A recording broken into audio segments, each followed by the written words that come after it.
Somos el pueblo de Dios, somos un pueblo especial. Hermanos, es un gran privilegio estar aquí con ustedes. Como dice la Biblia, de oídas les había oído, pero ahora mis ojos les ven. Mi nombre es Joel Hernández y ahí veo al hermano Gilberto, que lo veo por todas partes. Y yo pensé que a lo mejor era un mito, que realmente no estaba ni siquiera conectado con las iglesias de Colombia, que nada más me topo con él aquí y allá, pero me da gusto verlo. Como podrán escuchar, hablo español, pero el español que uno habla quizás se les note un poco diferente al colombiano. Soy mexicano de nacimiento. Mis padres fueron misioneros en México por unos 21 años. Ahí nací, ahí crecí y me crié en las escuelas públicas de México. Entonces, lo siento, hermanos, pero el español mío es puro mexicano. Entonces, y esa es mi disculpa, si es que logro usar una palabra que realmente no quepa, que no se entienda, o peor, que se malentienda, quiero que sepan que soy creyente, que amo a Cristo. Y por si las dudas, ahí me corrigen sobre la marcha. También he estado fuera de México por casi 12 años, estudiando, trabajando más bien en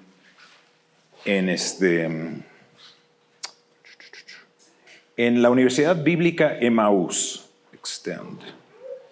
Y ahí bueno, antes que nada, les voy a presentar a mi familia. Ahí está, mi esposita de 30 y tantos años, no me pregunten cuántos. Nuestra hija única y el esposo hace 2 años que se casaron. Y nos dio mucha alegría participar y verlos unir sus vidas. Los dos creyentes aman a Cristo, viven ahí en Dubuque, donde estamos. Sí se acuerdan de Jaime Fleming, ¿verdad? Les manda saludos él. En la misma ciudad donde está él, estamos nosotros. Él está trabajando en los cursos Emmaús, nosotros estamos trabajando en la universidad, dando clases. Entonces, otra fotito, porque somos hispanos. Ese es el heredero de la fortuna Hernández, ahí mismo, pobrecito. Y se ve muy preocupado, pero está trabajando en el ceño fruncido que tiene su abuelo. Entonces está tratando de imitar. Bueno, el tema de nuestra conferencia es la multiplicación de iglesias. Y pensé comenzar con el tema de la autopsia de una iglesia difunta, puesto que es un tema que arresta la atención y que realmente nos despierta a cierta inquietud. ¿Cómo está el estado de nuestra iglesia? Quiero que sepan que no vengo a desfilar mi gran experiencia, porque no tengo gran experiencia. Yo más bien, mejor no se los digo ahorita, pero vengo a aprender de ustedes. Y he aprendido bastante del hermano Brian. Él quizás no lo sabe, pero ya se los contaré sobre la marcha. Conocí a sus hijos ahí en Emmaús hace 12 años cuando primero llegamos. Pero soy practicante de la fundación de iglesias. Hemos fundado unas iglesias en California, en México, en la parte central del país. Mi esposa y yo trabajamos 8 años y fundamos una y ayudamos a varias otras a ser fundadas. Pero gran experto en materia no soy. O sea, a mí me toca darle clases a los estudiantes que vienen a Emmaús y les doy lo último en materia. Pero pienso que si me ven como un experto que viene a decirles cómo deben ser las cosas, que vamos a empezar mal. Más bien, soy un hermano que ha tenido algunas experiencias fuera del país y que puedo tener este punto de vista quizás objetivo, quizás no tan objetivo, pero un punto de vista desde fuera. Y con todo el corazón, cuando Brian me invitó a dar este tema en abril o cuando nos vimos allá en Francia, yo dije, bueno, pero ¿para qué me está invitando él? Yo debo invitarlo allá a Estados Unidos a que nos enseñe a nosotros. Pero bueno, aquí estamos por la gracia de Dios y vamos a meternos de lleno. No sé cómo sea aquí, pero en Emaús, cuando acaban de comer los estudiantes, les pasa algo. No sé si es nada más a los americanos. Allá solamente. Que se me duermen. Y yo estoy como, bueno, si yo tuviera el don de Pablo de reavivar a los que se mueren porque se cayeron de la ventana, no me importaría tanto, pero no tengo ese don, así que cuidado, hermanos. Bueno, empecemos con el tema de la autopsia de una iglesia difunta. El perfil, primero empecemos con el perfil del autor. Este tema lo desplaya un autor que se llama el doctor Thomas Rainer. Y en las primeras páginas de su libro, La autopsia de una iglesia difunta, él dice lo siguiente. Da la siguiente ilustración. Conocí a la paciente antes que falleciera. Fue hace 10 años. A esas alturas ya estaba muy enferma, pero ella no quería admitirlo. En el mejor de los casos, solo existía una pequeña esperanza, pero esta podría convertirse en realidad solamente si implementara cambios radicales. Pero ella no estaba lista para tales cambios. Lo cierto es que se había hecho altamente resistente a cualquier cambio, aunque estaba muy enferma, aunque estaba moribunda. Le presenté las malas noticias sin rodeos. Usted se está muriendo. Espero haberlo dicho con cierta compasión. Me dolió compartirle las noticias, pero era la única manera que yo conocía de captar su atención. Le dije, además, que en el mejor de los casos solo le quedaban 5 años de vida. En su momento, yo creo que ni siquiera yo tenía tal optimismo. No me hubiera sorprendido si hubiera fallecido al año. Ella no se negaba a aceptarlo, no solo se negaba a aceptarlo, sino que lo hacía con gran disgusto. Se lo voy a demostrar, decía ella.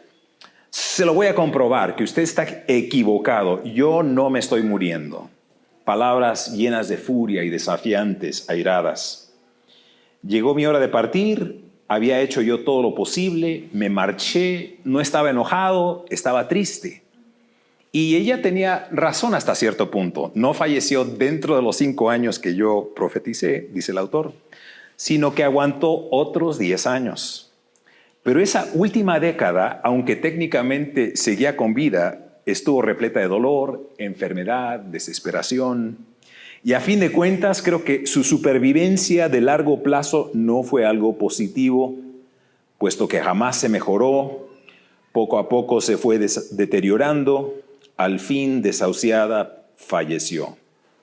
Y dice el autor, ella obviamente es una iglesia.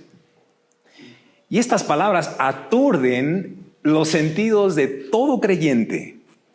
Thomas Rainer no es un alarmista, es un alto funcionario de la Iglesia Bautista del Sur, la denominación evangélica más grande de los Estados Unidos. El doctor Rainer obtuvo su doctorado en filosofía del Seminario Teológico Bautista del Sur.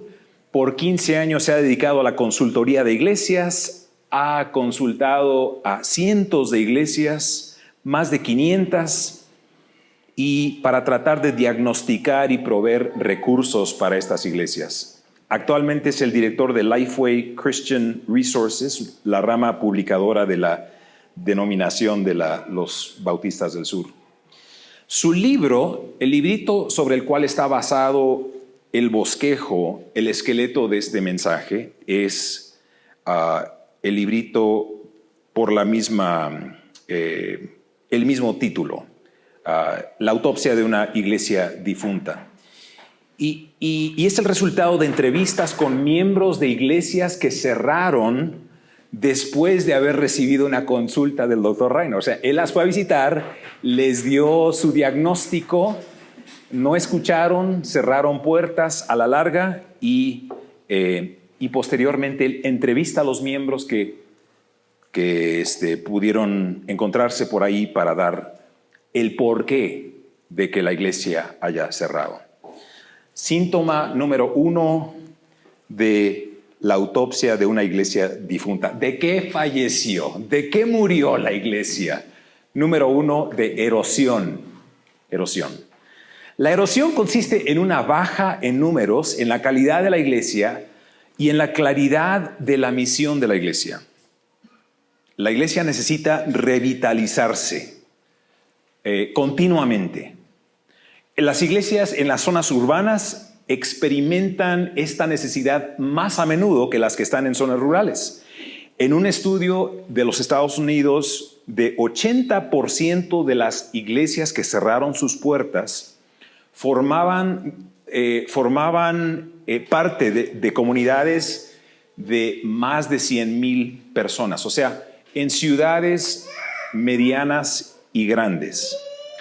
¿Por qué en zonas urbanas el peligro es más fuerte? Porque los cambios son más radicales en las zonas urbanas, más rápidos. En los Estados Unidos la erosión se acelera cada vez más y más y más. Y las iglesias, así como en Europa, ahora también en Estados Unidos, se están cerrando a un ritmo acelerado. Hace unos 10 años habían 1,000 asambleas en Estados Unidos. Ahora tengo entendido que hay unas 800. O sea, es una baja sustancial. En los 80s, mi esposa y yo, recién casados, nos mudamos a una ciudad en el estado de California. Y ahí pasamos un par de meses buscando una iglesia.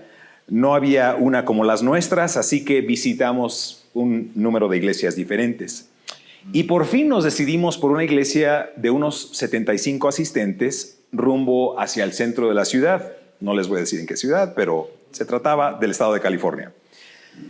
Era una iglesia bautista. Los miembros de esta iglesia nos recibieron con mucho cariño, con mucha calidez.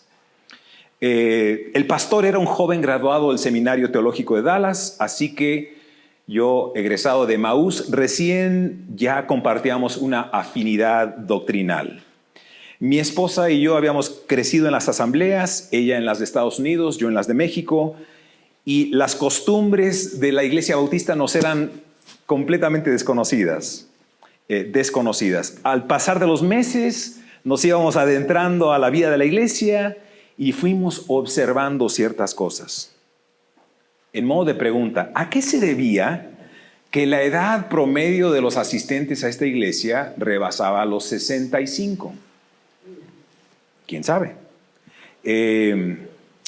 ¿Cómo es que teniendo un edificio tan espacioso, en el cual cabrían unos cientos de asistentes, solo tenían una membresía de 75 personas?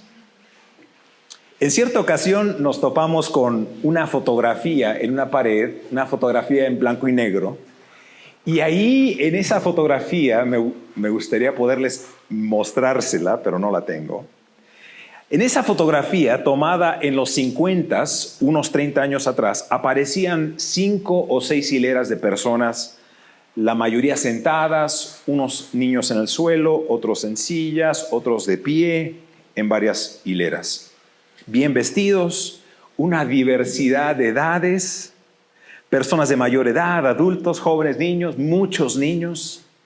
Y el grupo eran más de 500 hermanos, más de 500 personas. La foto, que solamente tenía unos 20 centímetros de alto, requería como, no sé, 75 centímetros, 1 metro de largo para mostrarse toda. Y se trataba de la misma iglesia en su apogeo. O sea que años atrás, 30 años atrás, habían tenido una era de oro. Érase una vez, en tiempo no muy distante, cuando la iglesia gozaba de una membresía considerable, dinámica, unánime. El pastor en ese tiempo había sido un hombre con mucha visión. Ya había fallecido, pero bajo su liderazgo la iglesia había crecido fenomenalmente. Un fuerte programa de construcción, había les dado un espacioso edificio con un gran auditorio, con un balcón que acomodaba 100 y pico de personas, áreas verdes, un gimnasio bajo techo, toda clase de aulas para escuela dominical. Era la envidia de cualquier iglesia. Y era evidente que la iglesia actual era solamente una pequeña sombra de lo que una vez había sido. ¿Qué había ocurrido en esa iglesia? Tras la jubilación del pastor, esa iglesia había ido erosionándose, declinando. La composición demográfica, esto es lo que pasó. La composición demográfica del barrio donde estaban fue cambiando, paulatinamente al principio, pero a pasos agigantados hasta el final. Y las familias jóvenes iban saliendo del antiguo vecindario, buscando nuevas oportunidades en otra parte de la ciudad para sus hijos.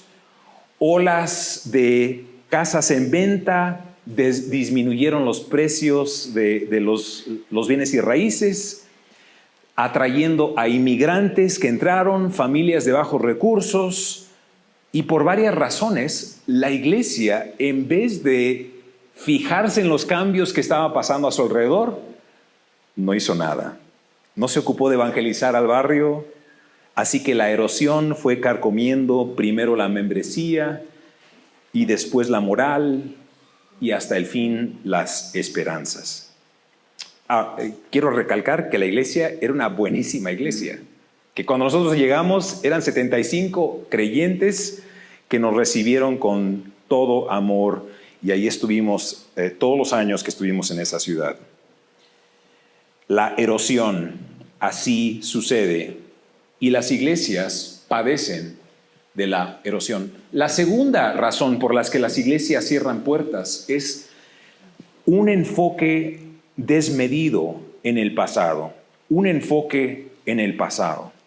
Este síntoma hace del pasado la clave del futuro. O sea, consiste en insistir que el pasado es el ideal al cual debemos regresar para recuperar la edad de oro. ¿Y qué forma parte del pasado? Pues las manifestaciones externas, las formas que usábamos en antaño, las tradiciones y los rituales que nos caracterizaban, el código de vestir, los instrumentos musicales, el horario de las reuniones, el antiguo himnario, todas. Si queremos experimentar lo del pasado, regresemos a las formas del pasado. Esta iglesia, la que estaba en California, había tenido un gran pasado, pero ahora la preocupación era palpable y las soluciones que se compartían tenían en común el tiempo pasado de sus verbos. El pastor antes predicaba mucho mejor que este. El pastor hacía mucho más. El pastor manejaba bien el dinero. El pastor no hubiera permitido que el edificio estuviera en tal estado. El pastor estudiaba más y visitaba menos. El pastor era el blanco, o sea, pobre pastor. Pero ahora todo era diferente. ¿Por qué? Porque la congregación sentía que los mejores tiempos quedaban atrás y que la solución a los problemas era recuperar lo que tenían en el pasado. Ahora, hasta cierto punto, este síntoma parece ser la solución al problema. O sea, decir, bueno, si vamos a recuperar el pasado, hay que enfocarnos en el pasado. Pero este razonamiento tiene varios defectos. En primer lugar, confunde la causa con el efecto. ¿Cómo sabemos que X, Y y Z del pasado fue lo que causó la bendición de Dios y no sencillamente el resultado de su bendición? Segundo, este razonamiento equivocadamente iguala el hoy con el ayer. O sea, en su prisa por recetar el remedio, este razonamiento omite de sus cálculos que los factores de hoy son diferentes a los de ayer. Un tercer defecto de este razonamiento es que limita nuestra perspectiva de la obra de Dios. ¿Cómo sabemos con certeza que la misma solución que Dios desea para nosotros hoy es lo mismo que prescribió ayer? Ayer Dios le dijo a Moisés, golpea esa roca. Pero hoy esa misma solución sería la equivocada y traería graves consecuencias. Número 3, ¿de qué fallecen las iglesias? Se rehusaron a adaptarse a los cambios culturales.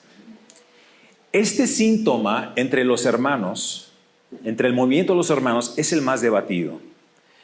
Se parece un poco al que acabamos de repasar, pues también hace del pasado la clave del futuro. La diferencia es la motivación con que hace lo que hace. O sea, su motivación es el temor de la cultura presente. ¿Cuál es el temor? ¿Cuál es el peligro de la cultura? Hay dos peligros, uno interno y uno externo. El interno primero. La cultura consiste, en todo el mundo, lo que es la cultura consiste en la totalidad de la perspectiva de una sociedad. Tú vas a México, te encuentras con una cultura, que la gente tiene cierta perspectiva de sí mismos, de Dios, del universo, de la realidad, de la lógica, de todo. Es una perspectiva total. Y cada grupo de personas, cada sociedad tiene su propia cultura. Puesto que las circunstancias cambian, la cultura a fuerza debe de cambiar. O sea, cambia. Pero de repente vemos que la nueva generación que adopta una nueva perspectiva, o sea, una nueva cultura, piensa de acorde a una perspectiva muy diferente a la nuestra. Y lo que resulta muy a menudo es un choque de culturas. O sea, la generación mayor dice, no, esta generación de ahora ya no es como era antes. No, pues antes éramos así, asá, y ahora fíjate cómo son los jóvenes. Y la cultura de los jóvenes critica a la mayor. No, pues esos viejos no nos entienden. Esos, mira, solamente nos critican. Y los viejos, no, pues esos jóvenes, mira, todo lo quieren, todo lo tienen. No se acuerdan cómo sufrimos. El peligro es este cambio cultural que hace diferenciaciones generacionales, que hace que entre la desunidad y la falta de comprensión. El peligro externo consiste en ver la cultura que rodea a la iglesia como una amenaza, en vez de verla como la realidad que debemos continuamente evaluar, estudiar, comprender, entender, para poder expresarles el evangelio de manera que la cultura escuche, perciba, considere y reciba. La realidad es que la iglesia tiende a la estabilización de sus recursos y esto milita en contra del cambio y la adaptación. Aquí les va una ilustración. La iglesia en California se aisló de su entorno cultural. Así como empezaron los cambios culturales en el vecindario, la iglesia empezó a ver esos cambios como una amenaza. Y dijeron, no, ni siquiera vamos a dialogar con el vecindario. Y cuando nosotros llegamos, no conocíamos quiénes eran nuestros vecinos. La iglesia no se preocupaba por los problemas del vecindario. No sabía ni de dónde provenían, ni qué idioma hablaban. Lo que la iglesia hizo, en vez de eso, fue invertir fuertemente en un sistema de alarma, un sistema de seguridad.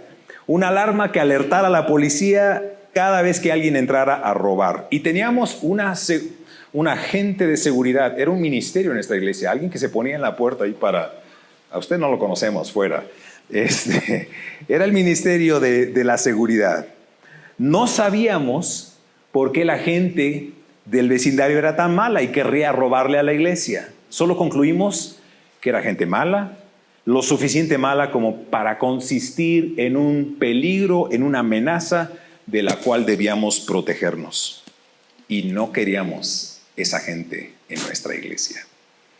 ¿Ven cómo el cambio cultural hace que una iglesia pierda contacto y comprensión de su propio entorno?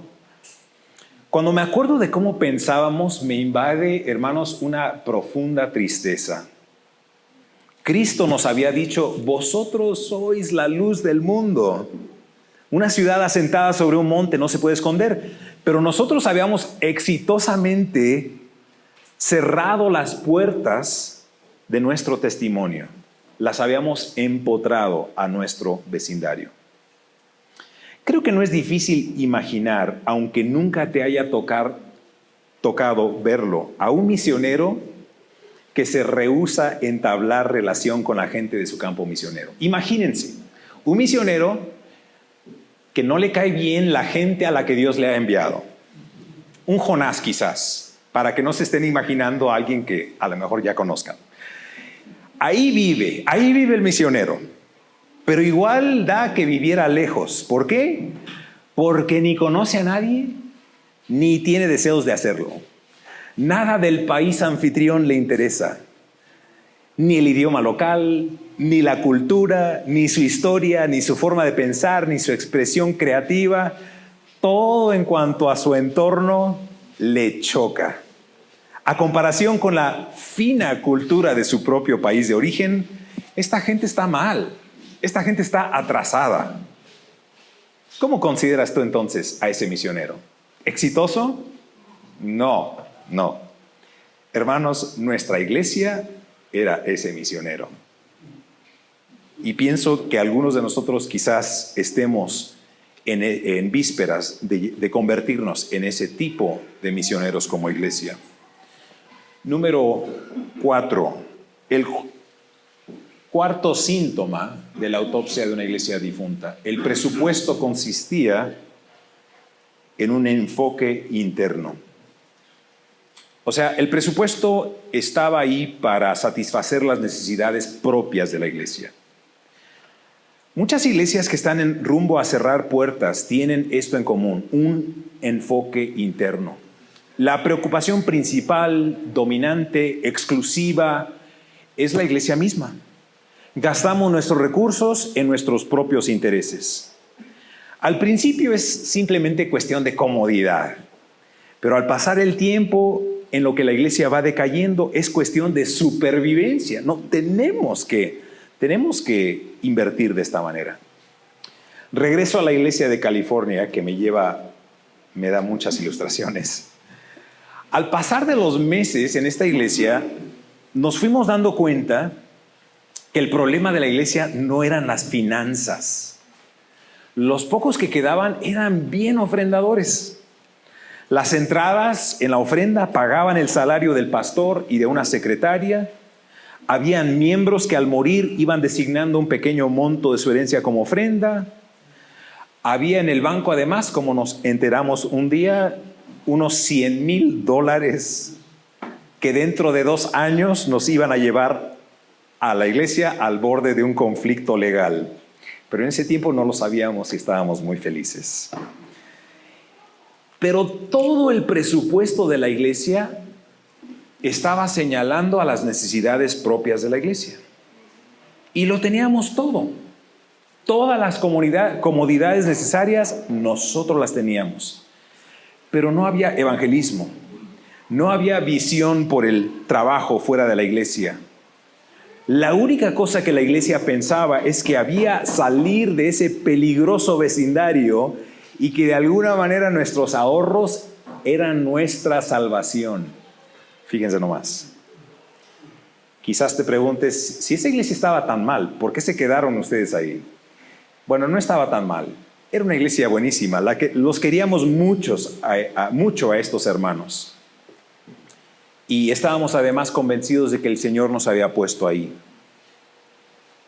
Bueno, Cristo nos ha dicho que donde está tu tesoro, ahí también está tu corazón.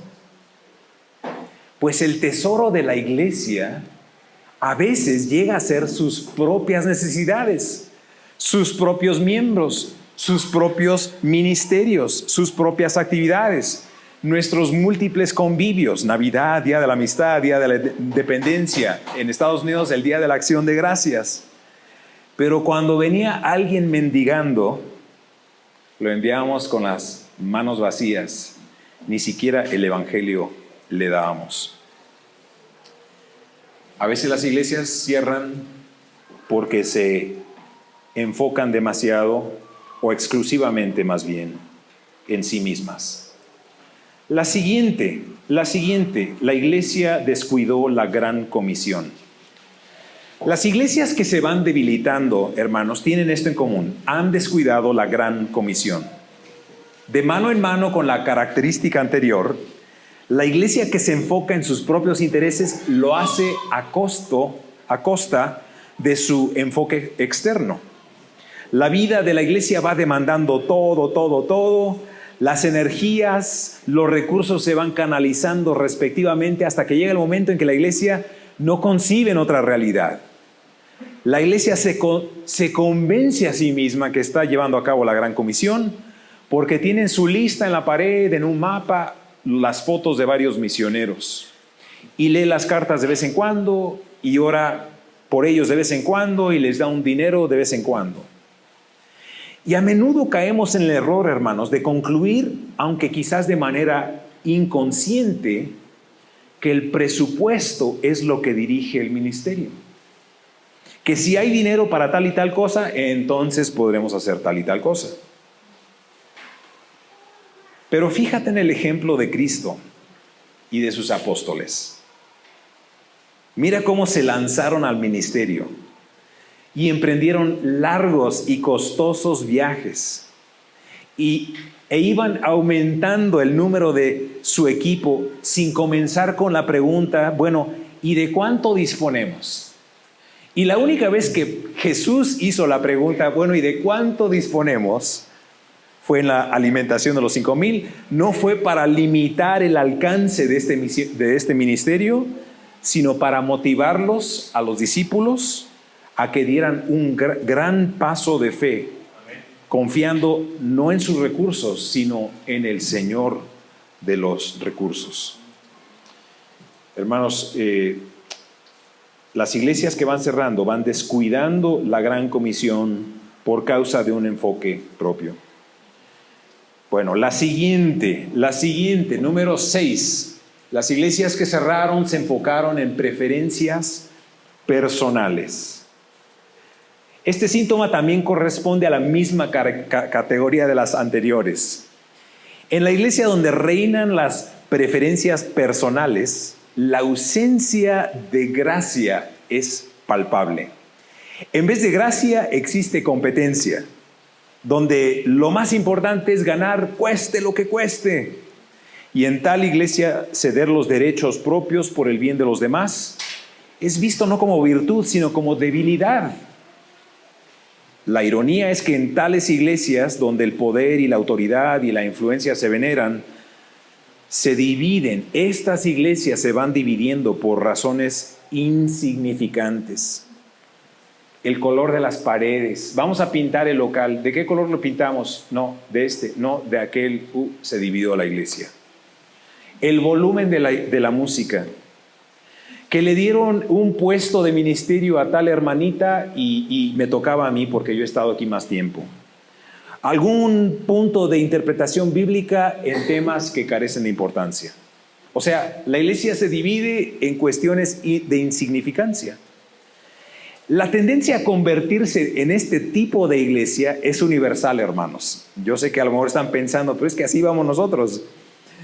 Puesto que la iglesia se compone de pecadores y los pecadores luchamos contra la carne, aún Pablo mismo se topa con esta tendencia en Filipos, si se acuerdan, Filipenses 2, 1 al 8, ese gran pasaje de la unidad, va destinada a una iglesia donde habían pleitos de inconsecuencia.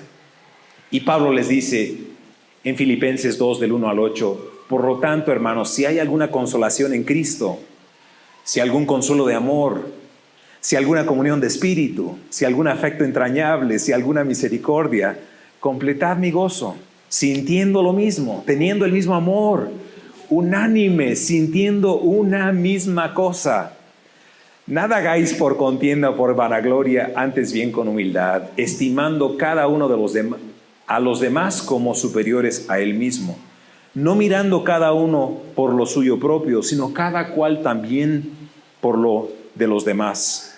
Haya pues en vosotros este sentir que hubo en Cristo Jesús, el cual siendo en forma de Dios no estimó el ser igual a Dios como cosa que aferrarse, sino que se despojó a sí mismo, tomando forma de siervo, hecho semejante a los hombres, y estando en esa condición de hombre, se humilló a sí mismo, haciéndose obediente hasta la muerte y muerte de cruz. Hermanos, si nuestras iglesias se caracterizaran por miembros que tienen este perfil, imagínense el alcance y el poder del Evangelio en nuestras iglesias. Sería increíble. Número 7. Una baja en la permanencia pastoral. Las iglesias difuntas en su autopsia revelan que hubo una baja en la permanencia pastoral. Entre los síntomas que enumera el buen doctor Rainer, este realmente es el más desconocido entre las asambleas, puesto que la mayoría no tenemos un cuerpo pastoral profesional. El fenómeno del pastor que solamente dura un corto plazo, a nosotros se nos hace un poco raro, pero la realidad detrás de este fenómeno es conocida y compartida por nosotros. Y ustedes lo han experimentado, hermanos, ustedes que están en liderazgo, cuando la iglesia se resiste a los ancianos. No lo han sentido por ahí, ¿verdad? No digan amén, por favor, hermanos, que se van a dar cuenta porque se está grabando esto. Ustedes saben, cuando la iglesia se resiste al liderazgo de sus ancianos. Y yo he estado en iglesias en Estados Unidos donde la iglesia acaba de conseguir un pastor y el pastor viene con entusiasmo. Algunos de ellos fueron mis compañeros de clase en el seminario que me llamaban después de un año de estar en una iglesia nueva. Y dicen, oye Joel, fíjate cómo te van las cosas. No hombre, pésimo, ¿qué pasó? Pues yo llegué a la iglesia, me aceptaron, me dieron un salario, me dieron una casa, me dieron un coche, yo estaba bien animado. Y luego les dije, hermanos, en el pasado era así, ahora vamos a hacer unos cambios. Y todos se levantaron y dijeron, no va a haber cambios aquí. Hemos resistido a muchos antes de ti y te vamos a resistir a ti también. No en esas palabras, pero así sucedió, así sucedió. La iglesia se resistió al liderazgo de los líderes. O también esto sucede cuando hay pocos líderes y el trabajo es mucho y la iglesia sufre.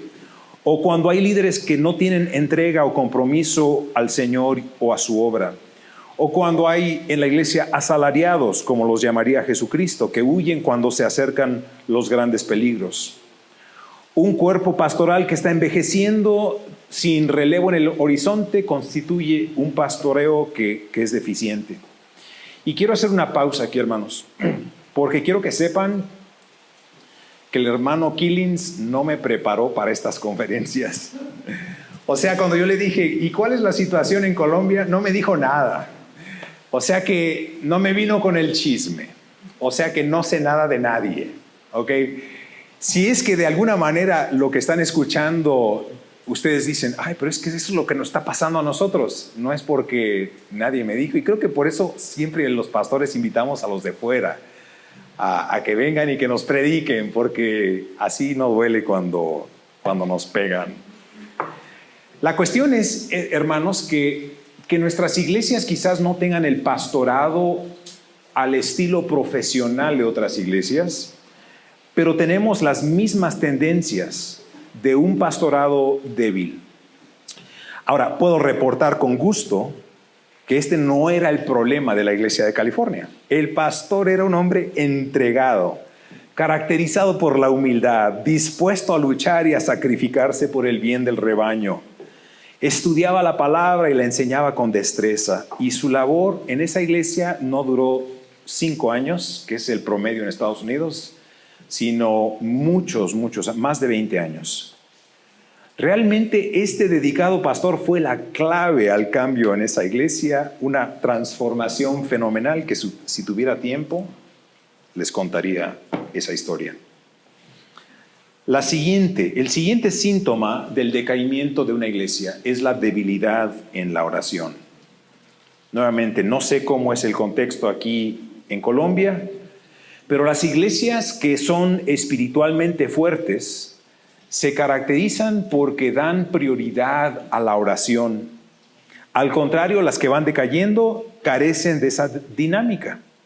Sus reuniones de oración tienen escasa asistencia, la oración es mecánica, es rutinaria, el enfoque de una iglesia débil en la oración es meramente el plano físico, enfermedades, dolencias, accidentes, crisis. Y si bien el Señor nos ha enseñado a que debemos echar toda ansiedad sobre Él, o sea, que también valen las necesidades físicas, las dolencias, las crisis, que realmente la iglesia que ha abandonado la prioridad de la oración se limita, quizás de manera inconsciente, se limita al ámbito físico. Pero ¿por qué abandonaríamos como iglesia uno de los recursos más efectivos en la armadura del creyente? Quizás como Marta, los quehaceres de la vida van agobiando, van carcomiendo, van dominando, y primero domina nuestra atención y después nuestra disponibilidad y por último nuestra prioridad. ¿Será que a lo mejor no le damos el lugar apropiado a la oración? Tuvimos un predicador que vino al Seminario Teológico de Dallas y nos contó la situación que vivían en ese tiempo en Corea del Sur, y había un gran avivamiento con iglesias fuertes y que estaban expandiéndose y creciendo. Y él decía que la clave no era la predicación, no eran las instalaciones, no eran las ofrendas, no era la capacitación de sus líderes, que la clave era la oración. Y que los hermanos se reunían a diario a las 5 de la mañana, estaban en la iglesia orando por 1 hora, lo cual en Estados Unidos sería un fenómeno casi bastante radical, casi imposible. Bueno, la siguiente. Vamos a la siguiente. Número 9, carencia de propósito. Carencia de propósito. ¿Por qué estamos aquí como iglesia? ¿Por qué hacemos lo que hacemos? Las iglesias que están falleciendo se rehúsan a hacer preguntas difíciles. ¿Por qué? Porque son incómodas. Las preguntas mismas desajustan un sistema que a lo largo de los años ha sido calibrado en base a nociones como: dejemos las cosas así, hermanos. No, eso de definir un propósito para la iglesia va en contra de la guía del Espíritu. No, hermanos, es que no sabemos por qué estamos haciendo lo que hacemos, pero así nos enseñó el hermano tal. No, ¿para qué incomodarnos? Vamos a dejar las cosas así. Así han sido calibradas muchas de nuestras tradiciones. En cierta ocasión, cuando nuestra iglesia en los Estados Unidos pasaba por unos momentos de autoevaluación, los ancianos de nuestra iglesia decidieron elaborar por escrito el propósito de una iglesia. Así como vimos el propósito de la organización que está a cargo de esta conferencia, muy claro, muy bien escrito, decidimos como iglesia, ¿por qué no hacemos esa labor y definimos cuál es nuestro propósito? Por ahí un hermano que me acosó, un poco irritado, y me dijo: ¿pero por qué están haciendo ustedes esto? ¿Qué acaso el propósito de la iglesia no es obvio?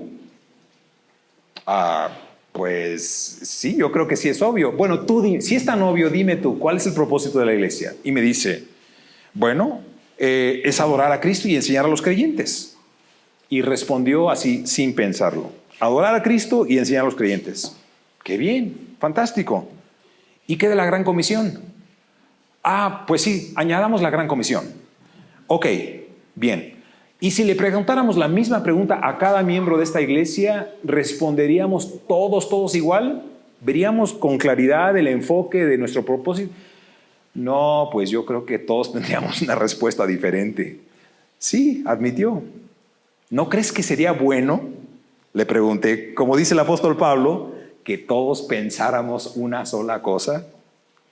Yo sé que Pablo no estaba pensando de elaborar una misión de propósito, pero sí estaba pensando de la unanimidad en cuanto a temas de relación. Observemos la misión de Cristo. Marcos 10:45. ¿Se acuerdan? Cuando tú le preguntas a Cristo, bueno, ¿y usted qué hace aquí? ¿Cuál es su misión? ¿Para qué ha venido? ¿Cuál es su respuesta? Marcos 10:45. Porque el Hijo del Hombre no vino para ser servido, sino para servir y dar su vida en rescate por muchos.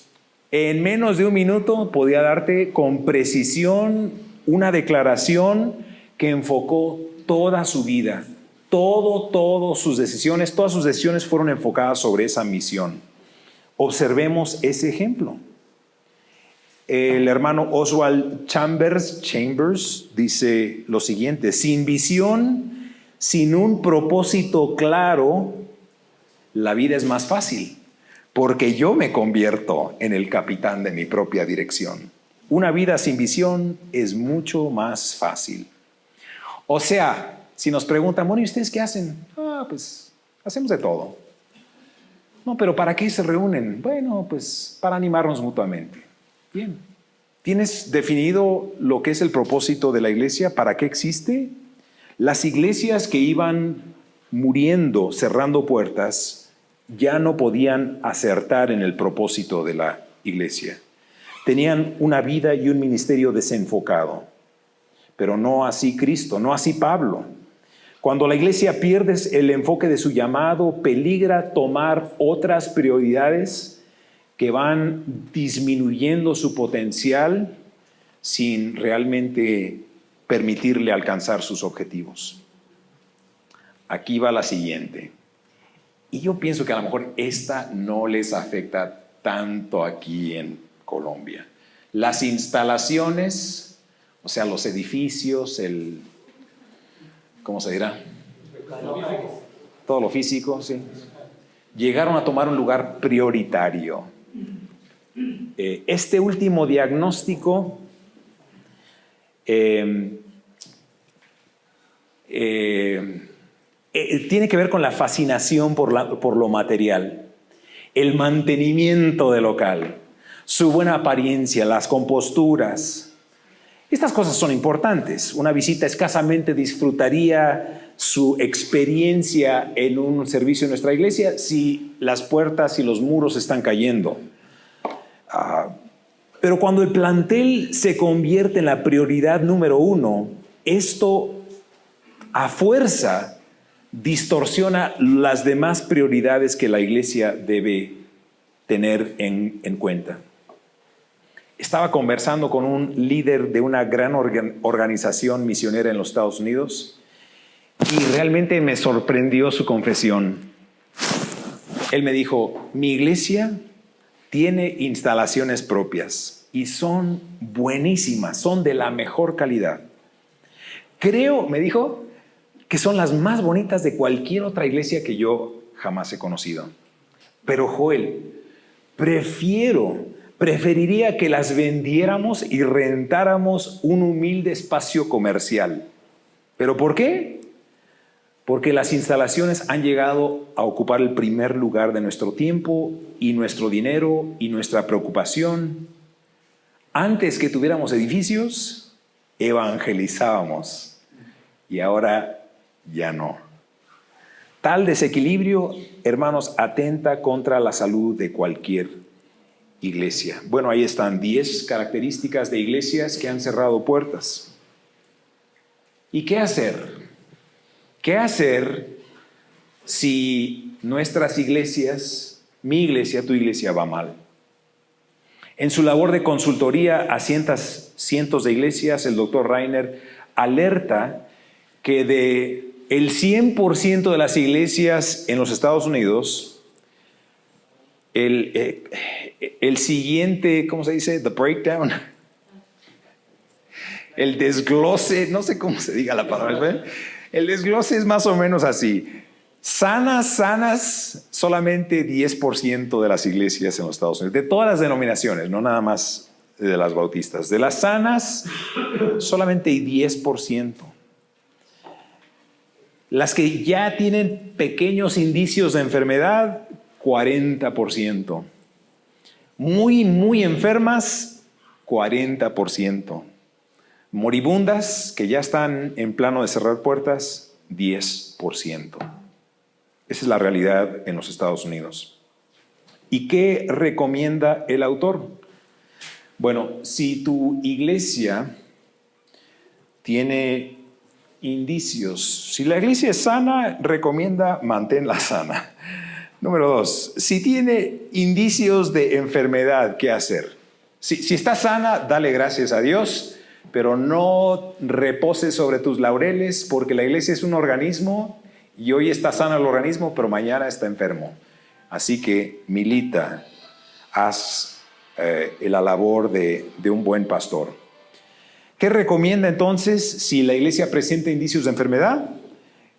Número 1, ora para que el Señor abra los ojos de los líderes y de la congregación para que vean la necesidad y las oportunidades de alcanzar a la comunidad en el entorno de la iglesia. O sea, ora.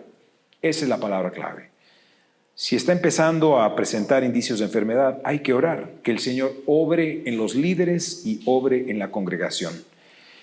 Y tú quizás dirás, bueno, es que yo no soy nadie, soy la esposa del pastor, o soy nada más un miembro. Y mis hermanos, Dios no se limita a obrar en el cuerpo de Cristo mediante los ancianos. Sí, ellos tienen responsabilidad, pero a menudo el Señor obra por medio de quien Él quiera, porque Él es Dios y Él es soberano y Él hace la obra como Él quiere. Así que ora que el Señor abra los ojos de los líderes. Número 2, hay que tomar el pulso de la vida de la iglesia. Y hay que preguntarse, ¿mi iglesia está enfocada en sí misma? ¿Tiene un enfoque desmedido en sí? Y quizás requiera ver el presupuesto, quizás requiera repasar los programas de la iglesia y ver qué es lo que hacemos durante el año y por qué hacemos lo que hacemos.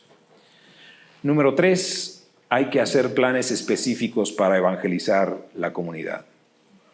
O sea, que el Señor te ha puesto en un lugar, en una ubicación, con un propósito. Te ha puesto ahí con un propósito. No para defenderte de la cultura que amenaza en contra de la iglesia, sino para alcanzarlos con el mensaje de salvación. Número 3. Si la iglesia presenta el diagnóstico de estar muy enferma, y recuerden, el 40% de las iglesias en los Estados Unidos están muy enfermas. No sé cómo sea la situación aquí. ¿Cómo sé si está muy enferma? Primero, ¿cómo sabemos que está muy enferma? El autor presenta varias sugerencias.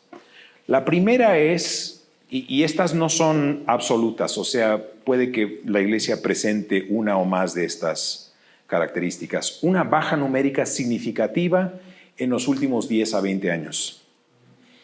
O sea que si eran 100 en los últimos 10 años, ha bajado a, 40, 50. Ha sido significativa la baja numérica y ha sido cosa no de que este año se bajó y al siguiente año se recuperó, sino que va bajando. 2, largas rachas de apatía de las que la iglesia no se recupera. O sea que tú entras a la iglesia y sientes, la apatía, me pegó un golpe entrando por la puerta. O sea, hasta se siente la frialdad de los hermanos. No sé si lo has experimentado. En iglesias en las que yo he estado, lo he sentido. En cierta ocasión, no tengo tiempo. Tuvimos una iglesia en México donde algo estaba mal. Y entrábamos a la adoración y palpábamos, algo palpablemente estaba mal, pero no sabemos qué es lo que es. Y venían las visitas, entraban, algo anda mal, y nunca regresaban. No regresaban. Y dices, pero ¿qué anda mal? Y empezamos a platicar con con ese. De repente nos encontramos con que había un pleito interfamiliar. Esta familia estaba pleiteándose, no sé cuál es el verbo, peleada con esta otra familia. Y era profundo, o sea, la solución era sencilla. La solución era confesión y perdón, pero el llegar a esa sencillez tomó lucha y sangre y pleito y gritos y sí, no, estuvo fue. En México decimos estuvo de pelos, pero a lo mejor es muy mal dicho en Colombia, no sé. Y cuando eso se arregló, hermanos, de repente el ambiente cambió y ahora era una dulzura entrar a la iglesia. Y la gente que nos fue visitando se fue añadiendo, o sea, fue confiando en Cristo y se fue añadiendo y la iglesia empezó a dispararse en cuestión de crecimiento. Largas rachas de apatía. La tercera o cuarta. Bueno, ustedes pongan el número con el que van. La iglesia es desconocida en la comunidad. ¿Cómo sabemos que la iglesia está muy enferma? Nadie la conoce. Que tiene el letrero ahí, ¿no te has dado cuenta? No, jamás me he dado cuenta. Ahí está la gente saliendo el domingo. No, ¿quién sabe? Nadie sabe que ahí está la iglesia. La siguiente, es raro ver nuevos miembros. Raramente hay nuevos miembros. La siguiente, la relación entre pastores, entre ancianos, se caracteriza por frustración y conflicto. Eso pasa a veces, muy difícil de resolverlo. Hay que realmente emplear las cosas que nos dice Efesios capítulo 4 y los primeros versículos, humildad, etc. La relación entre pastores se caracteriza por frustración y conflicto. La iglesia sabe cuando sus pastores están enojados. Eso me dijeron. Tuvimos una reunión en la iglesia como hace un año y me dijeron varias personas, ¿y qué pasa entre los ancianos? Digo, ¿a qué te refieres? Pues como que no están muy felices. Y nadie les había dicho que en nuestras reuniones estábamos peleándonos un conflicto grande, y que no habíamos llegado todavía a la conclusión de este conflicto y estábamos tensos y frustrados, y la iglesia sintió, así como tus hijos cuando tu esposo y tú están peleados y entran los hijos, ay no, mejor me salgo. Así también la iglesia. La siguiente, hace mucho que la iglesia perdió su ánimo. Hace mucho que la iglesia perdió su ánimo. Así sabes que la iglesia... Estos son unos de los síntomas que presenta una iglesia que está muy enferma.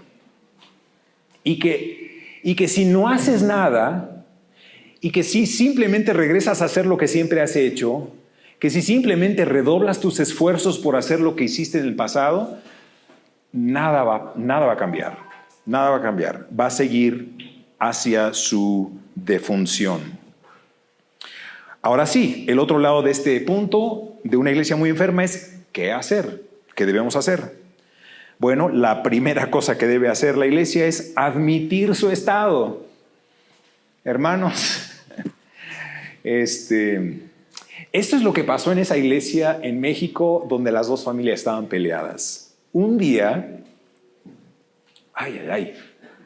tengo que confesarlo, un día estábamos terminando la cena del Señor y de repente una hermana que era nueva, que había aceptado a Cristo, que se había bautizado, dijo, ¿me permiten la palabra, por favor?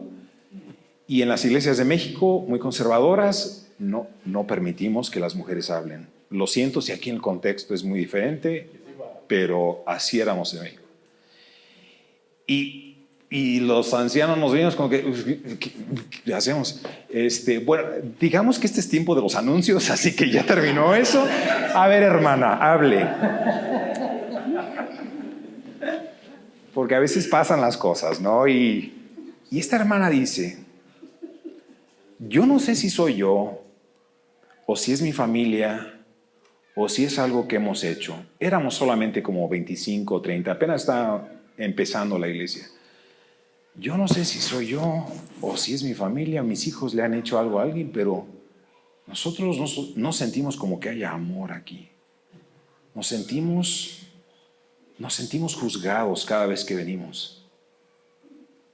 Y ella empezó a llorar y la gente en la iglesia empezó a llorar y dicen, pero ¿cómo es posible? Nosotros pensábamos que estaba bien la hermana. Y de repente alguien más dice, bueno, la verdad es que yo siento que a lo mejor he ofendido a los demás por mi actitud. Y por ahí se levanta otro y dice, la verdad es que yo he pensado malas cosas acerca de ustedes. Y yo dije, bueno, momento, antes de que se abra el ring para que todos entren a pelear, tengamos un receso de 1 hora. ¿Y por qué no platicar con las personas que tú piensas que has lastimado? Tomamos más de 1 hora, creo que nos llevamos como 1 hora y media. Hablar. Y esto fue el principio del cambio que nos permitió llegar al tema de... Aquí, estoy desenfocado ahora. Que nos permitió como ancianos llegar al tema de las 2 familias que estaban en pleito y poder tocar ese tema y resolverlo. Así que lo primero que debe hacer una iglesia es admitir su estado. Es admitir la realidad. Mira, las cosas marchan mal. ¿Cuántas cosas que el Señor no ha hecho, grandes cosas que el Señor ha hecho en nuestra familia, no empezaron con mi esposa que me dijo, mira, Joel, ahorita las cosas no andan tan bien como tú piensas? Y ahí tuvimos que tener un diálogo muy serio y muy difícil, pero que fue el principio de algo fantástico. Segundo, ¿qué hacer? Debe orar por sabiduría y por valor para hacer lo necesario. Hacer lo necesario para tomar una iglesia que está muy enferma y ayudarle a que sea sana es muy difícil. Toma medidas difíciles que si no tienes valentía no las vas a querer hacer. Si te gusta complacer a la gente, si te preguntas el qué dirán, si tú dices pero los voy a lastimar, sí los vas a lastimar.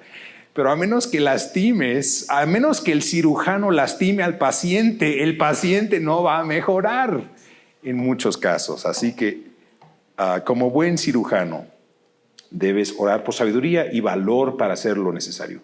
Tercero, hay que tener disponibilidad para hacer cambios drásticos. Disponibilidad para hacer cambios drásticos. Cuarto, el cambio debe llevar a la acción y un énfasis externo. El cambio debe llevar a la acción y un énfasis externo. O sea, no yo, la iglesia enfocándose en sí misma.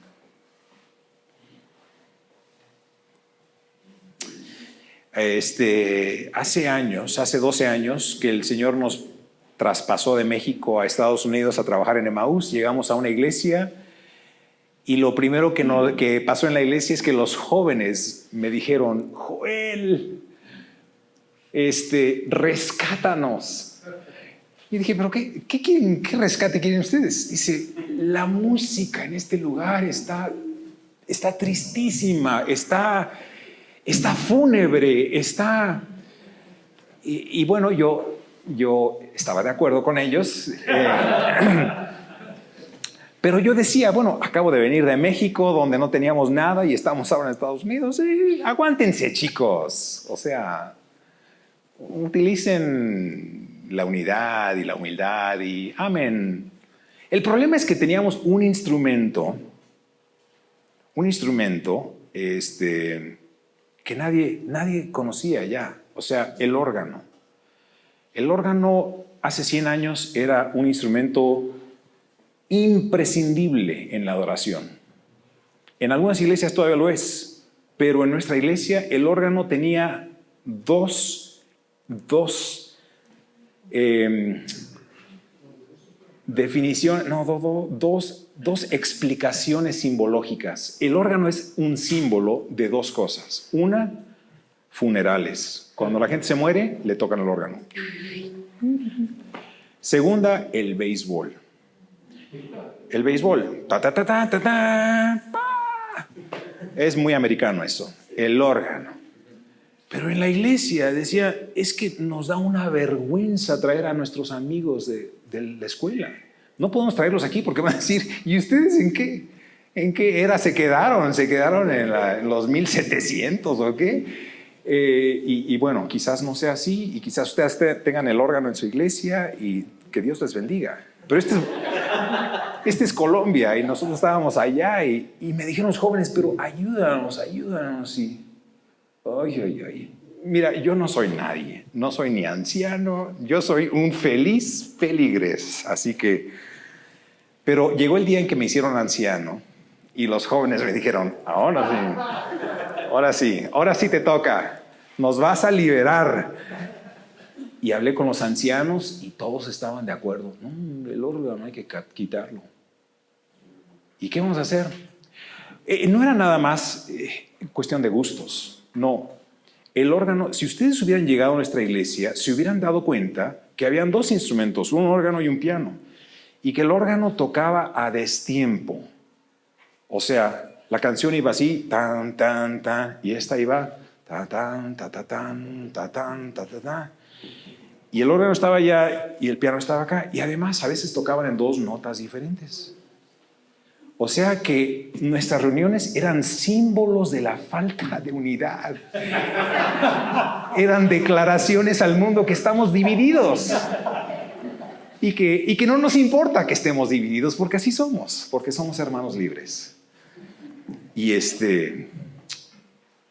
dijimos como ancianos, vamos a tener que hacer cosas muy difíciles, como decirle a la hermana que toca el órgano, ya no más. Y un día, todos los ancianos tomamos la decisión, después de un año de orar. Un año oramos. Y llegó el día cuando los ancianos me dijeron, tú, ¿ya hablas con nosotros? No, tú. Le hablé por teléfono a la hermana. Ay. ¿Por qué me hicieron esto? Soy hispano y yo... el hispano tiene reverencia por la gente de más edad, ¿no? Esta hermana tenía 94 años. Y yo le llamé por teléfono, le dije, hermana, y me detuvo. Por teléfono me detuvo. No quiero hablar contigo, me dijo. No quiero hablar contigo. ¿Qué? Yo sé lo que tramas. ¿Qué tramo? Me vas a quitar el órgano. Le digo, mire, yo solo le llamaba porque quiero ir a pasar a visitarla a su casa. Y me dijo, no serás bienvenido. Bueno, en 20 minutos estoy allá. Colgué, éramos dos hermanos, los dos ancianos, los que nos designaron, fuimos a su casa y estaba enojadísima. Nos abrió la puerta por educación, porque estaba congelado afuera, hacía un frío infernal.